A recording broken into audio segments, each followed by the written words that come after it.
If you're annoyed by a text in any images that you want to use, then here's how to remove the text from any image in Photoshop.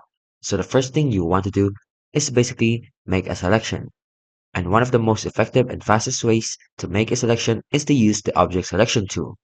So just press the W button and choose the Object Selection tool. Then you want to expand your mask. Simply just navigate to Select, Modify, and Expand.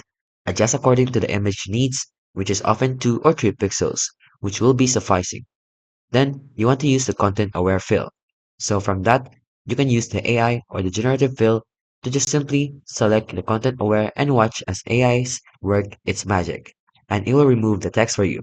And as you can see in the image, because the text should have a high contrast, it's likely that you won't need to do anything in further editing, because this feature is a massive time saver.